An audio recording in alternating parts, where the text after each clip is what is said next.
Hi, welcome to True Crime Documentary. Thanks for clicking on this video on the I Felt the Dark channel. Right away, not for long. Have you ever imagined what happens when the darkest desires finally explode after years of restraint? This time, we delve into the terrifying tale of a man who harbored a very unusual desire, that of a real-life cannibal, until he finally succumbed to his lust and caused a horrific tragedy in France. Join us on I Felt the Dark to uncover the gruesome details of this case, and get ready, because this is not a story you can save for family dinner.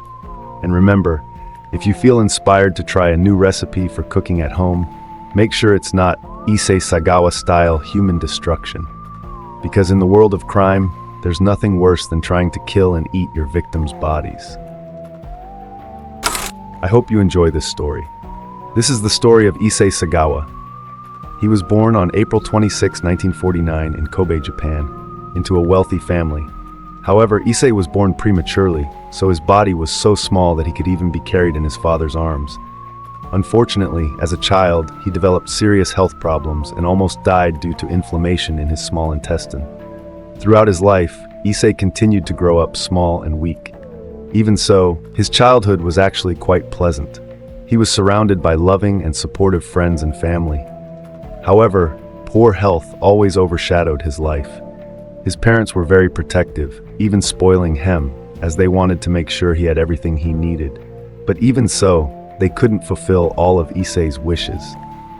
Issei once said that the only problem he had growing up was the lack of sexual education. Japan has a dark past of less open sexual education, because like other countries in Asia where sexuality is a taboo, but in the United States, everyone and their children and teenagers must have received sex education openly.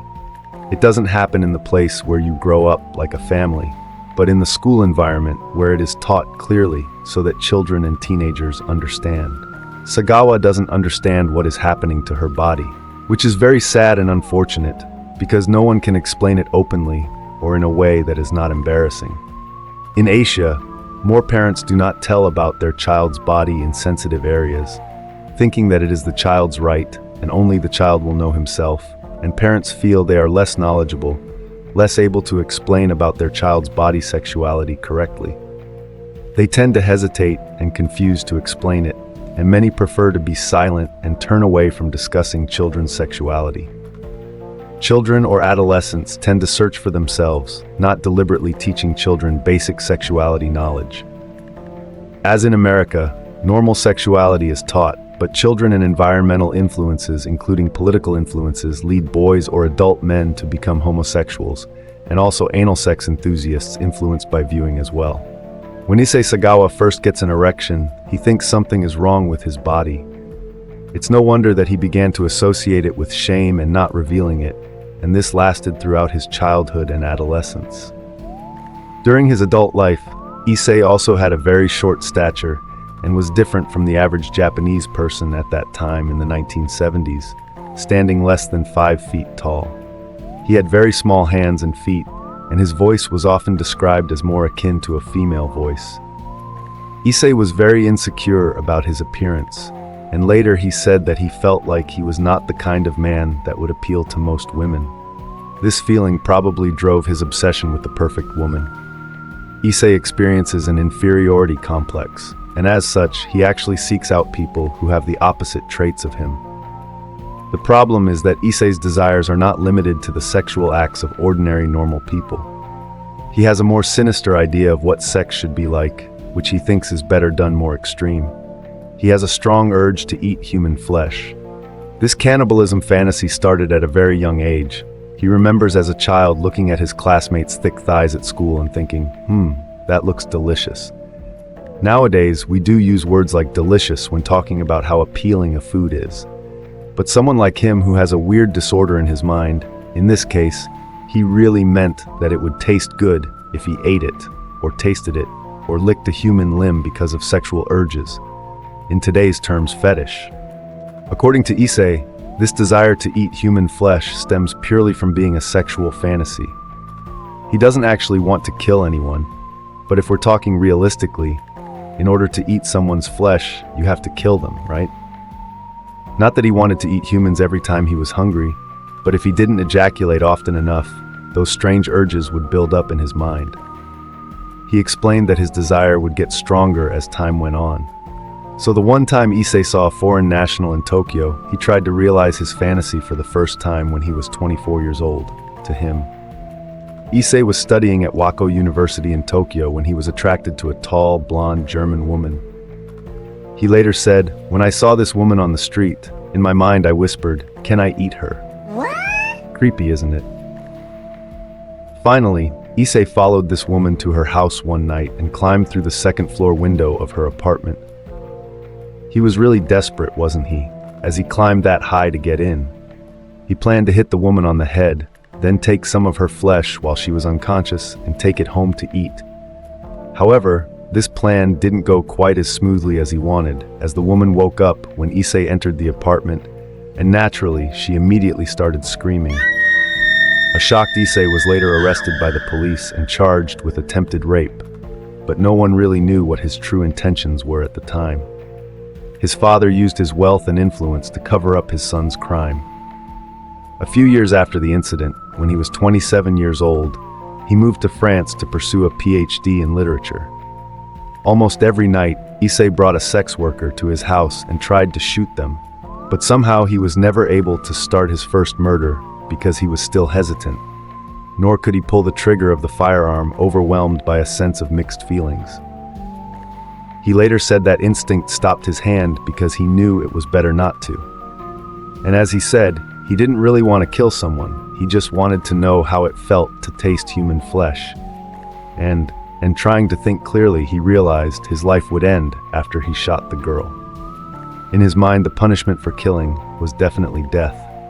But in the end, Issei's impulse was too strong to hold back any longer. While in Paris, Issei met a Dutch woman named Renee. She was pursuing a PhD in French literature, and with her stunningly tall body and alluring beauty, Issei couldn't get the image of her smooth skin out of his mind. Issei feels he must find a way to get close to her, so he hires her as his private German teacher using his father's money. The two instantly hit it off, like a perfect puzzle pair. So romantic, they had a lot in common, from a love of art and poetry to a habit of going to concerts and art galleries together. Renee even wrote a letter to her family in the Netherlands, introducing Issei Sagawa to her family, perhaps to share her newfound happiness. Now let's talk about romance. Have you ever felt those love vibes that make you smile to yourself for no apparent reason? That's too bad if you haven't, because if you have, you know how happy it is when love makes the world feel brighter. However, be careful not to get caught up in love that makes you fantasize extreme fantasies, let alone cannibalism. Okay, continue the story. She says that Issei is friendly and intellectual, but for Renee their relationship is nothing more than a friendship. On the other hand, Issei expected more. After all his romantic advances were rejected by Renee, he finally decided that it was the right time to realize his long-held fantasy. On the evening of June 11, 1981, Issei invited Renee to his apartment for dinner and a poetry reading. When Renee sat down and started reading, Issei approached from behind and shot her in the neck with a .22 caliber rifle, killing her instantly. Issei actually fainted from shock after shooting someone, but when he woke up, he was determined to continue with his plan. He wanted to taste the flesh. Issei tried to bite Renee's buttocks, but couldn't because the skin was too thick and fatty in that area. The knife he had was also not sharp enough to cut through the flesh, so he went to buy a butcher knife. Finally, after making it to the red meat part, he tore off pieces of meat with his fingers and put them in his mouth. At the age of 32, Issei Sagawa finally tasted human flesh for the first time. He later said, "This is a historic moment for me." Issei argued in court that the human meat was difficult to digest. He then proceeded to eat more of Renee's body parts. Some parts he ate raw, while others he would cook. He found that the neck, thighs, and tongue were the most delicious parts. Are you curious? However, he says that the soles of the feet taste really bad. Issei even took photos of Renee's mutilated body and had sexual intercourse with the corpse late into the night, while listening to recordings of German poetry. A strange combination, isn't it? The next day, he ate more of Renee's body parts, But then it was time to get rid of the remains. He dismembered Renee's body, cut off her limbs and other parts with an axe, then held Renee's severed head in front of his face, thinking and talking to himself, "I'm a cannibal. You are not just that, you are a disgusting human being without a soul." He spoke to himself in front of Renee's head. Issei then put the pieces of Renee's body in 2 suitcases and planned to throw them into the lake. However, a small man carrying 2 large and heavy suitcases certainly attracts attention. A middle-aged couple who happened to be passing by stopped to see him, who was having trouble carrying the suitcases a short distance away from him, so Issei decided to leave the suitcases in the bushes. Curiosity began to grow when he saw Issei storing his caper in the bush, thinking, why did the Asian man leave 2 large and such big suitcases just left in the bush? As they approached, their eyes interspersed on the drops of blood that slowly flowed and dripped from one of the suitcases, falling to the ground. With a sense of anxiety and fear, they decided to open it, and how surprised they were. "Oh my God!" shouted the wife, followed by panic. Inside, they found the mutilated and bloodied body of a woman with a leg that was bone-free and somewhat clean of flesh and skin. The police were called immediately, and it didn't take long to track down Issei. The couple told police that the culprit was an Asian man of small stature, and the taxi company had told police who the driver was, who picked Issei up and took him to the lake where the mutilated bodies were found. The taxi driver said that he picked up an Asian man in a very expensive apartment building. The police even asked him if the driver realized there was a dead body inside those heavy suitcases. According to the driver, when the pickup was around 3 a.m. in the morning, so he didn't suspect the little guy at all. He thought the guy was going to move apartments. Can you imagine, guys? Issei was the only Asian living in the building that matched the witness's description. Authorities arrived at his apartment just 48 hours later. The police broke into the apartment of the Asian man named Issei Sagawa, and the police were shocked to see the contents of the apartment. Not like that either time. Indeed, the police were not surprised by such shouting, where they found other pieces of Renee's body in the refrigerator, which had been chopped up, as well as leftovers consisting of vegetables and human flesh on the dining table. Issei never denied anything. Instead, he said and admitted to mutilating Renee, saying, "I killed her to eat her flesh." Obviously, his purpose was to eat her, and there was no doubt that Issei Sagawa was guilty of the gruesome murder, so the police took him to the police station for questioning and awaited further investigation to convict him. Everyone thought he would spend the rest of his life in prison, but the French court psychiatrist concluded that he was insane, a sexual psychopath, and therefore unfit to stand trial. He was then sent to a psychiatric hospital for criminals by the French court. Of course, Issei didn't like this sentence, but he thought, "I have free time, why not write a book about my life and make lots of illustrations of what I did to this poor woman?" A Japanese writer even flew directly to Paris to approach him and published the book in Japan under the title In the Fog. The book became an instant hit and bestseller, making them both famous. When we in Europe hear about horrific criminal crimes, we usually want the punishment for the perpetrators.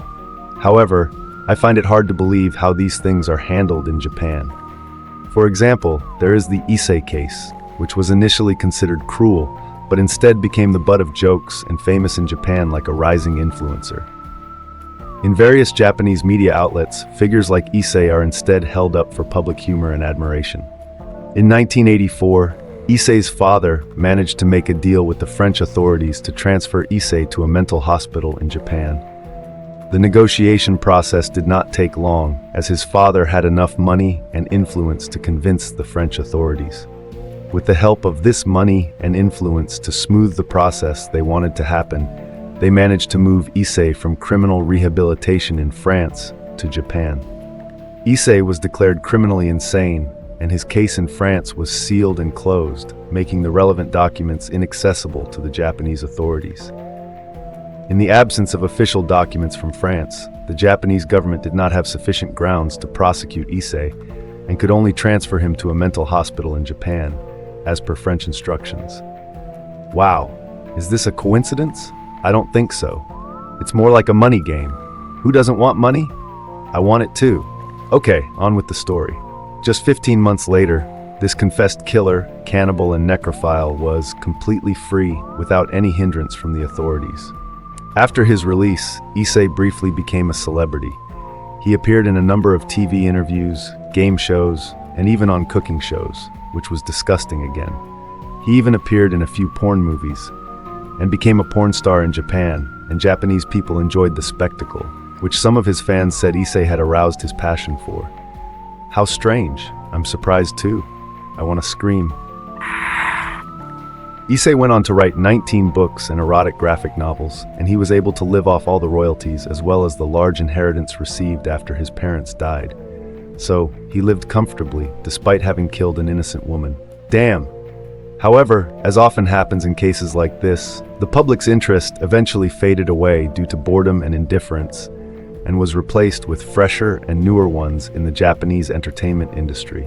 Along with the legacy of his work also faded away, and Issei was forced to move into public housing and live off government welfare benefits, because he had previously spent a lot of his money on pleasure, such as having sex with many women, binge drinking, and so on. So perhaps this could have been a more tragic ending. In a 2012 interview with Vice, Issei said that he still dreams of eating humans again. What? And went on to say in that interview, "Just today I saw a girl with a very beautiful ass on my way to the train station. When I see things like that, I think about wanting to eat someone again before I die. So yes, I still harbor this evil desire, and this time I want to eat a Japanese woman." Wow! Be careful your next girl. He shouldn't be allowed to roam the streets. These dreams may have changed as his health began to deteriorate in 2013. He was diagnosed with a cerebral infarction, and by then, Issei was already in a wheelchair. Just wanted to let you all know that Issei Sagawa has passed away on November 24, 2022 from pneumonia. He had a small private funeral with only close family and no public ceremony, probably because of his, well, controversial history. Before he died, he needed daily care from his family, and thankfully he won't be tasting human flesh again.